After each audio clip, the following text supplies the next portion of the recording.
Okay, shalom. All praises to the Most High, the Heavenly Father, through His Son, the Anointed Savior.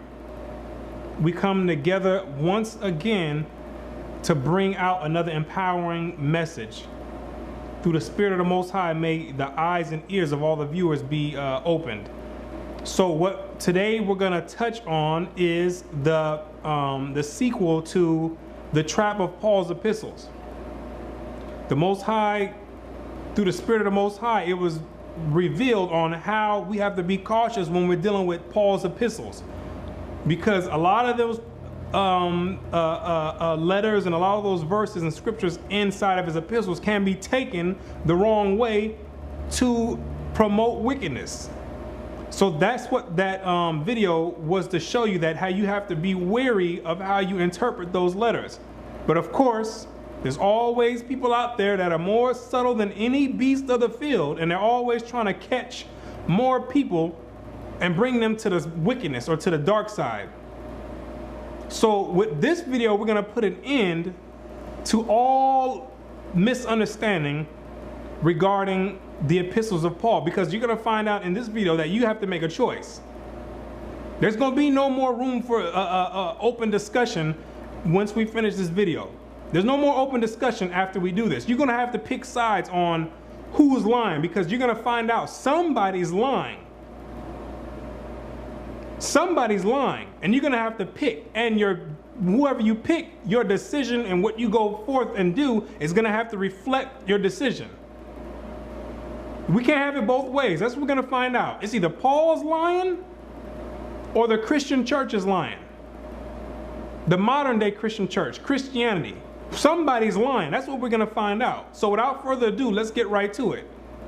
And then you're going to have to make a choice. I'm Brother Yarashalam. This is the Bible Unlocked. Paul versus Christianity. Somebody's lying. Acts 21 verse 18. And the day following, Paul went in with us unto James, and all the elders were present. And when he had saluted them, he declared particularly what things God had wrought among the Gentiles by his ministry. So now the setting is we have Paul getting together with James and the elders, and he's giving them a report on how his ministry is going with the Gentiles. And he's letting them know that there's been a lot of conversions among the Gentiles. Follow me.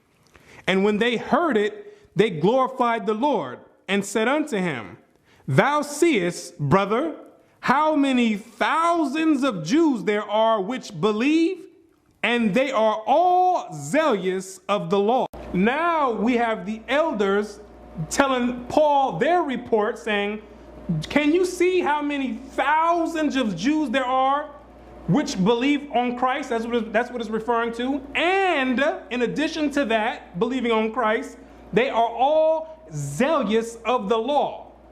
Because you had to have both of them. That's what the disciples of Christ understood. I don't know about today in this modern Christianity, but according to the ones who walk with Christ, you needed to believe and be zealous of the law. You needed to keep God's commandments and believe on Christ.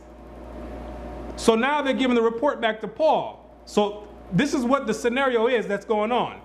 And they are informed of thee that thou teachest all the Jews which are among the Gentiles to forsake Moses, saying, they ought not to circumcise their children, neither to walk after the customs. And these Jews that believe and keep the law have been hearing these rumors about you, Paul, that you're teaching Israelites that are among the Gentiles that they don't have to keep none of the commandments.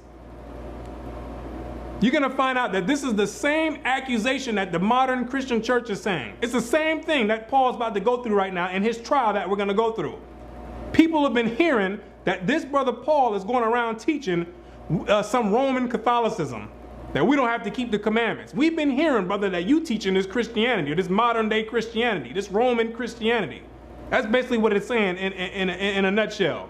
Is that what these brothers have been hearing? What is it therefore? The multitude must needs come together, for they will hear that thou art come. The multitude is going to hear that you have come into town, and they're going to want to know what's going on.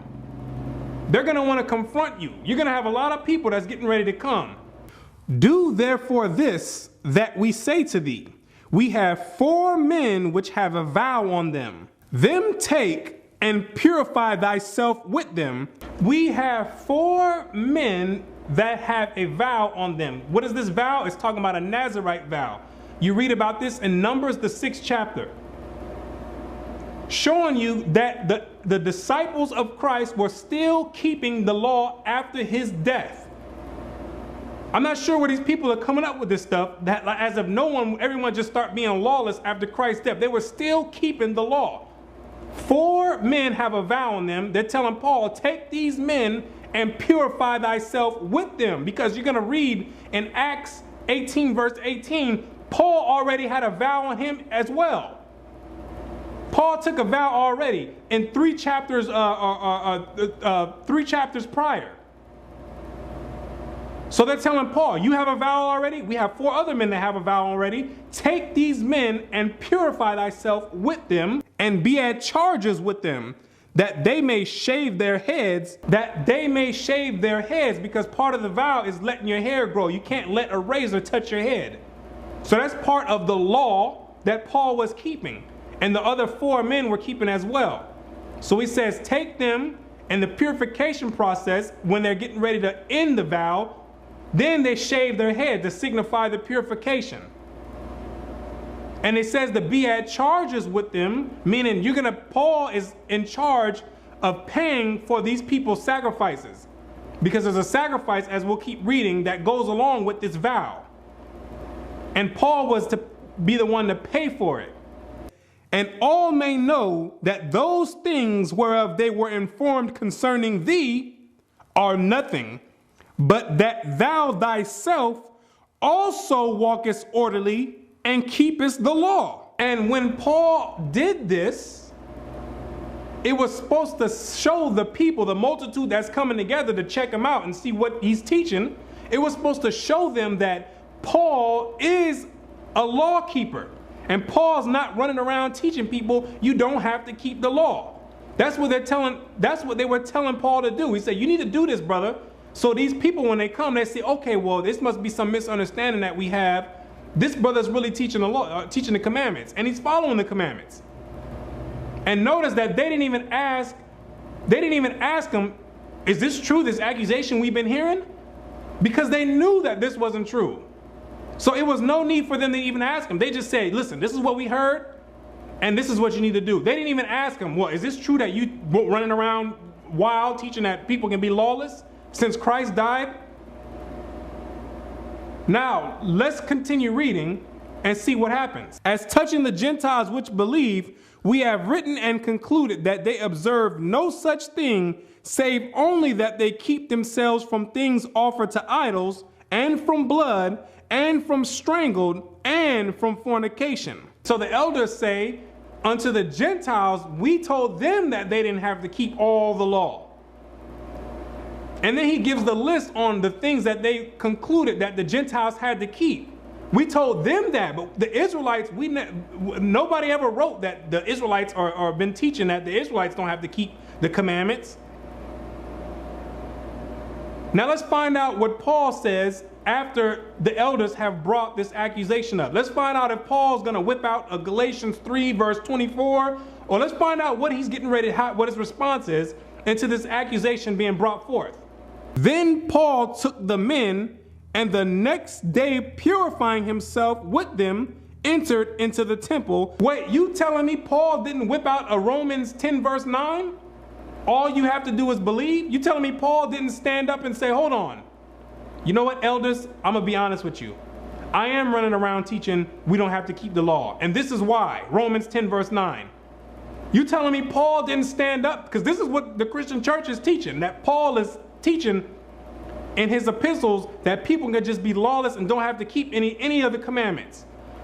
Paul didn't even respond. Paul went right to it and said, and went right into, grabbed the men and went into the temple and did what the elders told him. So this is where we're going to start running into a dilemma. Because Paul didn't say anything. He didn't speak up for this. This doctrine that we don't have to keep the commandments, which he was accused of doing. And if that's what he was teaching, that's what he should have stood up and said. Let's continue, because it gets better. To signify the accomplishment of the days of purification. Until that, an offering should be offered for every one of them. See, an offering had to be offered for each one of the 4 men and Paul. This signified the end of the purification process. What was the sacrifice that needed to be made? You read about it in Numbers 6. Numbers, the 6th chapter. He needed a ewe lamb, a he lamb, a ram, a basket of unleavened bread, cakes mingled with oil, meat and drink offerings. This is what Paul was paying for when it said to be at charges with the 4 men. Paul was paying for that. And now they're getting ready to do the sacrifice. Watch. And when the 7 days were almost ended, the Jews which were in Asia, when they saw him in the temple, stirred up all the people and laid hands on him. Now they caught Paul, the ones that was making these complaints, running around spreading these rumors. They said, there you go right there. That's that brother right there. Yep, I can see him. That's him. Then they stirred up all the rest of the people, and then they went and laid hands on him right before he was getting to finish the vow. So he didn't even get a chance to finish the vow because they snatched him up out of the temple, crying out, "Men of Israel, help! This is the man that teaches all men everywhere against the people. This is the man that's teaching there is neither Jew nor Greek, and that everyone's all equal and it's all one big melting pot, and that it doesn't matter who God's people are anymore." This is the guy teaching. What you're going to find out is the people accusing Paul has the same exact interpretation as the modern Christian church. That's what you're going to find out. Watch. And the law, and he's teaching people that they don't have to keep the law. He's running around here telling people that all they have to do is sit back and believe. They can be homosexuals, they can be thieves, murderers. All they got to do is believe. Don't worry about keeping that law. And this place, and further brought Greeks also into the temple, and hath polluted the holy place. And he's bringing Gentiles into the temple, Greeks, Caucasians or Europeans into the temple and profaning it. Because the custom was that the Gentiles were not allowed to come into the temple. They had to stay on the outer court. You can read about that in Revelations 11 verse 2. The outer court was for the Gentiles. The Gentiles can't come into the temple, to the inner court of the temple. So this was a major offense that they were raising against Paul. Because this offense was punishable by death. So this was not something small. These are not small accusations that they're raising against Paul. They said, this is the man that's doing this. For they had seen before with him in the city Trophimus, an Ephesian, whom they supposed that Paul had brought into the temple. Because they saw Paul in an earlier instance, a few chapters back, with an Ephesian or a Gentile, natural Gentile, Trophimus, and they supposed that he brought this Gentile into the temple. They supposed. They didn't see it. They supposed. But Paul knew better than to bring Gentiles into the inner court, because that was punishable by death. And all the city was moved, and the people ran together, and they took Paul and drew him out of the temple, and forthwith the doors were shut. And they drew Paul out of the temple, snatched him by his afro and everything, grabbed him straight up out of the temple, say, "Come on over here. You the one who's been doing this. Come on out." Now, let's continue going on further, and we're going to find out that Paul's going to get put up on trial for this indictment.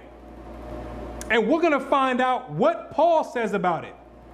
If these accusations are true or if they're not. Let's go. Acts chapter 24, verse 1. And after 5 days, Ananias, the high priest, descended with the elders, and with a certain orator named Tertullius, who informed the governor against Paul. So now we have Paul in front of the Roman orator, who's now telling the governor all the indictment charges against Paul and why he's being brought up on these charges. Verse 5. For we have found this man a pestilent fellow, and a mover of sedition among all the Jews throughout the world, and a ringleader of the sect of the Nazarenes, who also have gone about to profane the temple, whom we took and would have judged according to our law. Is it saying that Paul is running around causing uproars? He's seditious. He's a pestilent fellow. And that this brother is just problematic. So we need to find something to charge him with, because he's running around causing all these problems.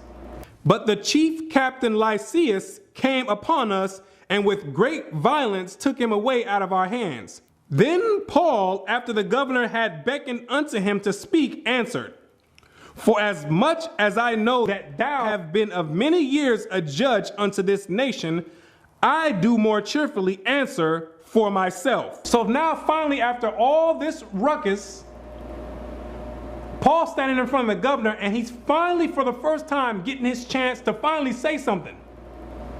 He says, I'm going to answer for myself. So it doesn't matter what anybody else is talking about right now. All the accusations that's being brought forth, we're going to find out what Paul says out of his own mouth. We're going to find out if Paul was teaching you don't have to keep the commandments, or if they were lying on him. Let's find out from the horse's own mouth. Because that thou mayest understand that there are yet but 12 days since I went up to Jerusalem for to worship. And they neither found me in the temple disputing with any man, neither raising up the people, neither in the synagogues nor in the city. Neither can they prove the things which they accuse me. So Paul says, 12 days ago I was just at Jerusalem worshiping. And they, meaning these Jews that's accusing me, they saw me there. And I wasn't disputing with anyone. I wasn't bothering anyone. All these claims that they're bringing forth, he says they cannot prove. Trying to say that I've been teaching that no one has to keep the laws and the customs of the Jews, he says these people cannot prove. But this I confess unto thee. But this is what I'm going to say to you. This is my confession. That after the way which they call heresy, so worship I the God of my fathers, believing all things which are written in the law and in the prophets. Paul says he believed all things, not some things, not a few things, not a knick-knack, patty-whack, give a dog a bone, not no small things here and there. He says he believes all things written in the law and the prophets. What does that mean? If somebody brought him Leviticus 20 verse 13, if they were sitting there on the judgment a seat in the court and said, Paul, here's Leviticus 20 verse 13. Do you believe this? Where it says a man shall not lie with mankind. If he does so, he shall be put to death. Do you believe this? Paul would have said, yes, I believe that, according to his own words. In the prophets, if somebody would have brought him Isaiah 14 verse 1 through 2, and said, where it says that all the enemies of Israel are going into captivity, Paul, do you believe this? He would have said yes. So how is it that we're getting Paul saying he believes the law and the prophets, and then in the epistles, people are trying to make it seem like he's teaching against the law and the prophets? This is why I say this is the dilemma we're getting ready to run into, and it's going to get better. It's going to get better.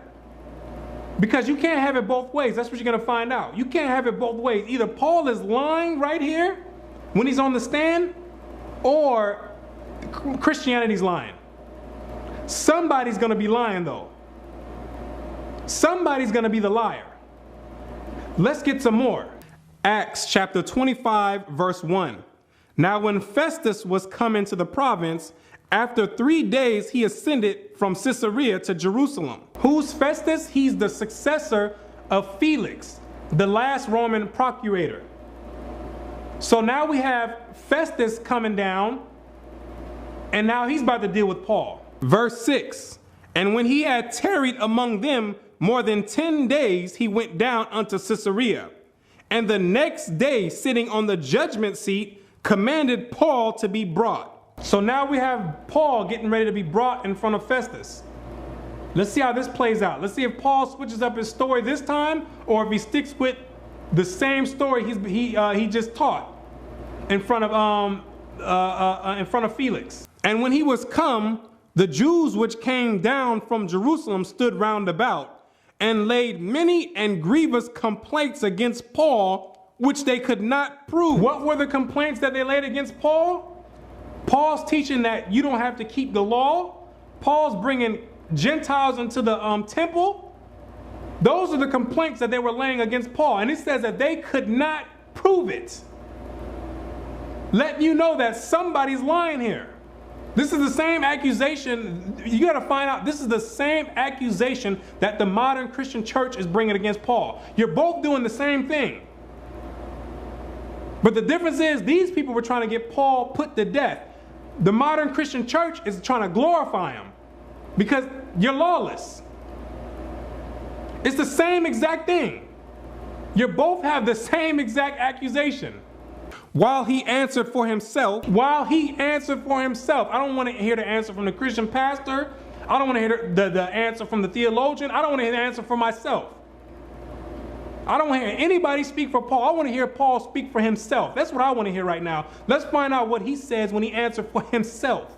Neither against the law of the Jews, neither against the temple, nor against Caesar have I offended anything at all. Paul says, I did not offend anything at all against keeping the commandments, against bringing Gentiles into the temple, and against the king, which was or the Caesar, Nero at the time.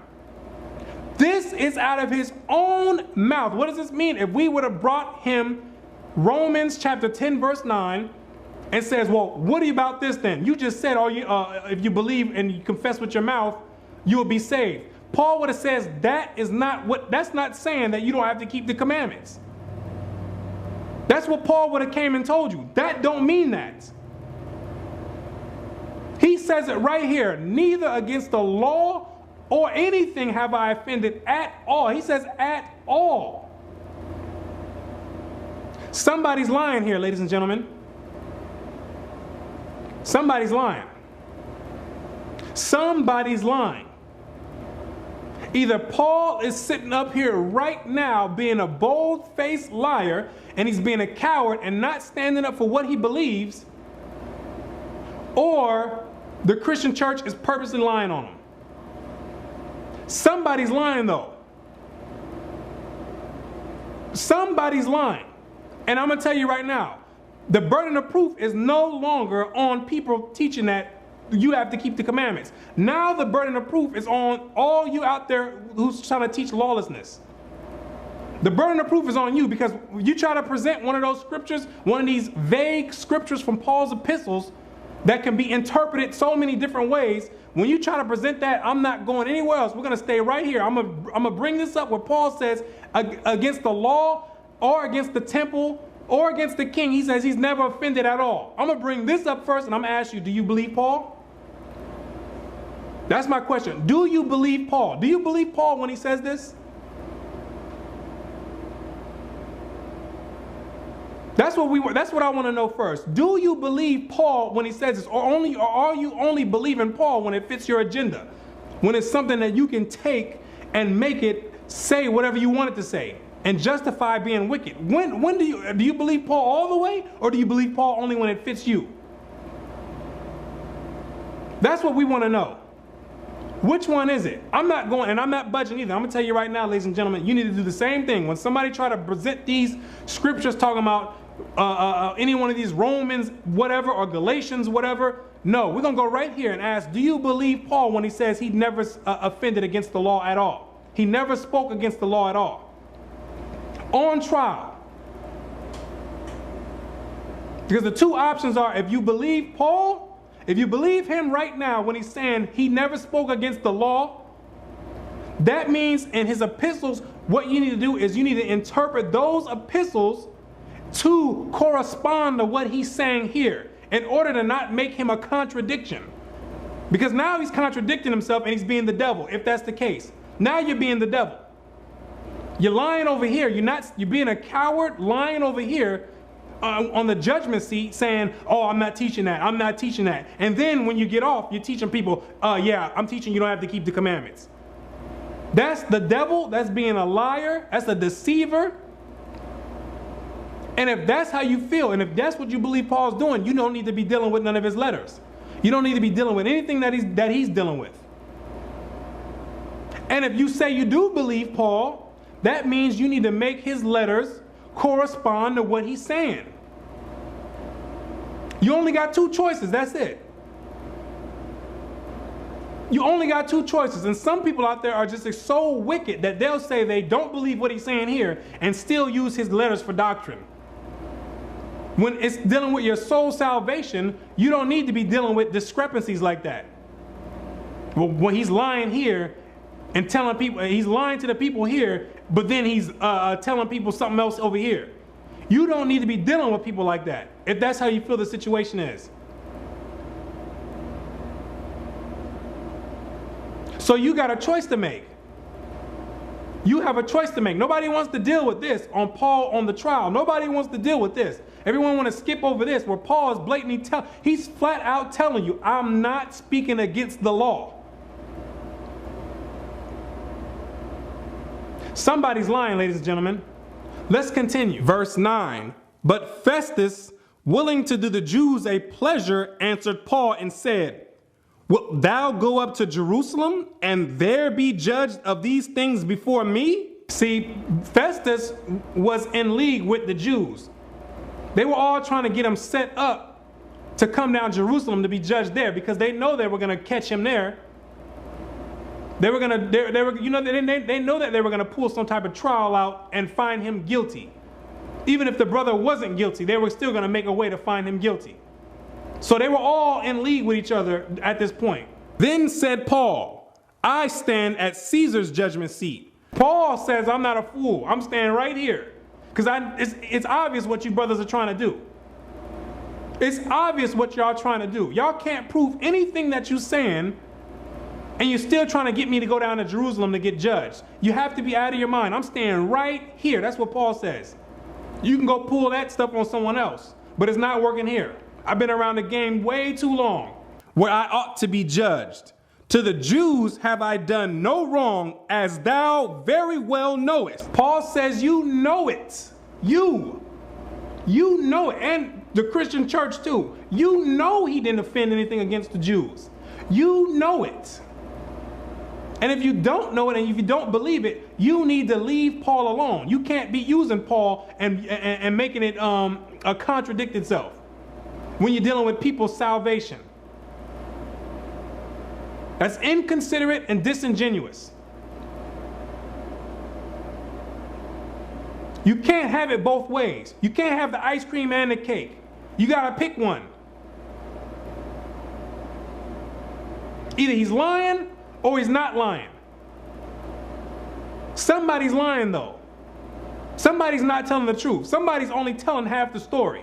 For if I be an offender or have committed anything worthy of death. If I'm an offender, if I'm teaching in Romans 10 verse 9 or Romans 3 verse 20 that you don't have to keep none of the laws, if I'm teaching in any of my epistles that you don't have to teach no laws and you don't have to keep no commandments, if that's my intent when I wrote these letters, I refuse not to die. Put me to death right now. If that's what I'm doing, I need to be put to death. That's what he's saying. I need to be put to death. If I'm offending and I'm doing that against the law, put me to death right now. If I'm bringing Gentiles into the temple, put me to death right now. He says, I refuse not to die. I refuse not to die. That's a strong statement right there. He didn't say, you can go ahead and kill me. He says, I refuse not to die. Meaning, go ahead and take me, man. If that's what I'm doing, go ahead and take me because I need to be put to death. Because Paul says he believed everything in the law and the prophets. And it tells you in the law, if somebody comes around telling you, let's go worship other gods, which is what the modern Christian church is doing, telling you to come away from the Most High and go and worship the Babylonian God, the God of the Roman Catholic Church, it says the judgment is they need to be put to death. Paul says, I refuse to die. So it's either if Paul's lying right here, nobody needs to be dealing with him. If you believe Paul is lying, nobody needs to be dealing with him. But the choice is, if you don't believe he's lying, don't bring me no Romans 10 verse nothing and try to say that Paul's teaching against the commandments, because now you're contradicting him. You're doing the same thing that the Jews were doing back then to him, trying to catch him up and falsely accusing him. You're doing the same thing. You're doing the same exact thing. You're no different. And Paul is going through a rough, stressful time right now, trying to clear his name from these people accusing him. And then now you got 2-point-something billion people doing the same thing. It's amazing how it works, doing the same thing. But if there be none of these things whereof these accuse me, no man may deliver me unto them. I appeal unto Caesar. But I'm not gonna die for something that I didn't do. See, if I did it, I refuse not to die, but you're not gonna get me for something I didn't do. See, that's the difference. I'm not gonna die innocently. That don't make any sense. That's just stupidity. I'm not gonna volunteer myself to be put to death if I'm not doing it. So once again, if they brought him Ephesians, anything, Galatians, anything, any one of those scriptures in his epistle and said, what about this right here, brother? You just said right here, we're not justified by the law, we're under grace. What does that mean? He would have said, that does not mean you don't have to keep the law. That's what he would have said. And then he would explain to them what he was saying or what his intent was. He says, I'm not dying like a dummy. You're going to have to bring up some legit accusations and be able to prove them if I'm going to willingly get put to death. That's the story of Paul, ladies and gentlemen. That's Paul's conclusion of the whole matter. That's what Paul says out of his own mouth. Paul says, I'm not teaching against the commandments. These people are accusing Paul of teaching against the commandments, but Paul out of his own mouth is saying, I'm not doing that.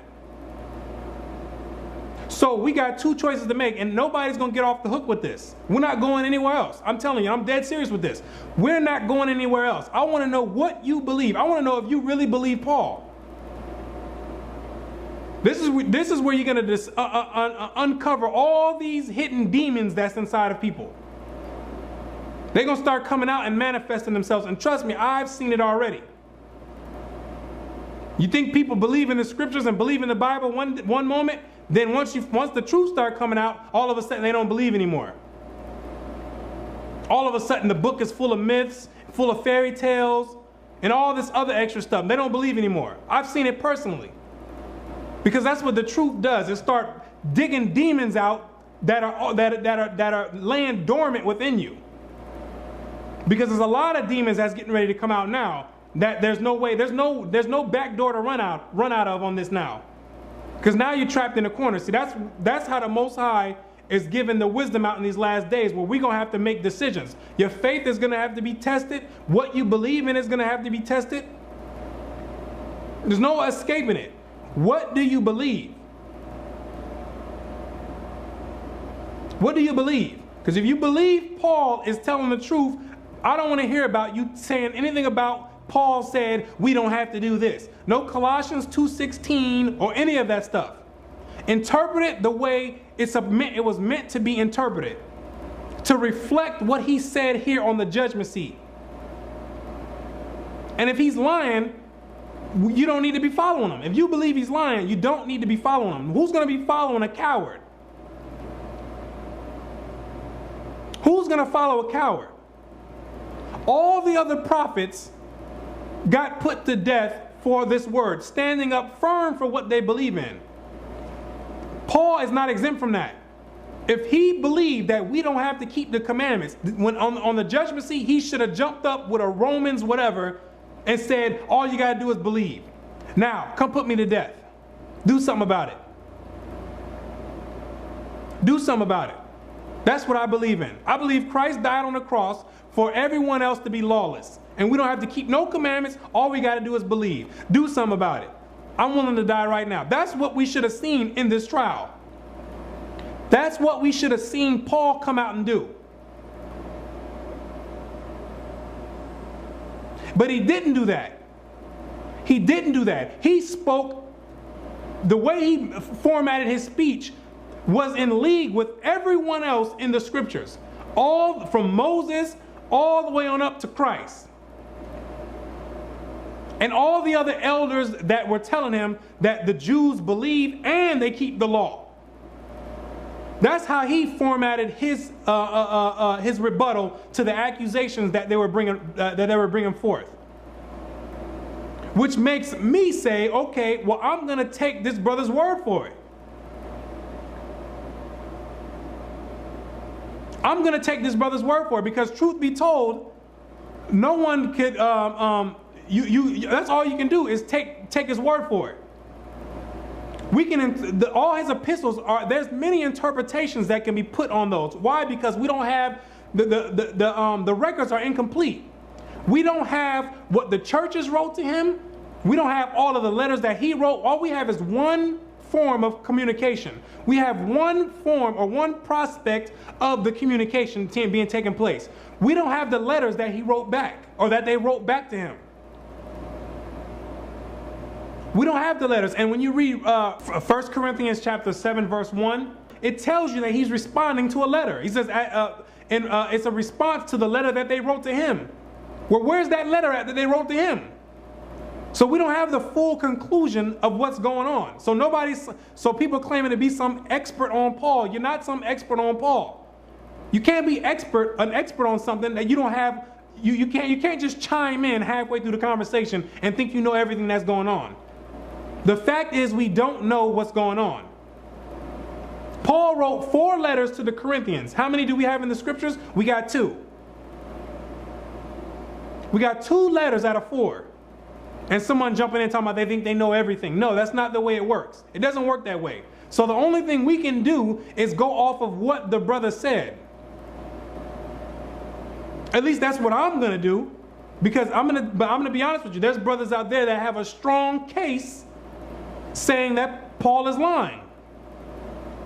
And it's a solid case. I'll be unbiased with it. I'll tell you the truth. I'll be objective. They have a strong case. The Christian church has a case, but the Christian church is minute to what other brothers who actually study the scriptures. They have a strong case for it. But I'm not going to go with that, because I'm not going to take the risk of him telling the truth. I'm going to take his word for it, and that's how I'm going to interpret his epistles. I'm going to interpret his epistles to not defame his name as the other Jews and all other Christianity is doing already. I think that's unfair for someone to do. But the difference is, the brothers that teach that he's lying, they don't deal with the epistles of Paul. That's the difference between them and the Christian church. They say we're not dealing with it at all. We're going to stick to what we know and what's clear versus going to something that's not all the way clear. So, ladies and gentlemen, we got a decision to make. I'm going to tell you that right now. There's a decision to make. That's all I want to hear. What do you believe? I don't want to hear no other scriptures. What do you believe? Do you believe Paul? Is Paul telling the truth, or is he lying?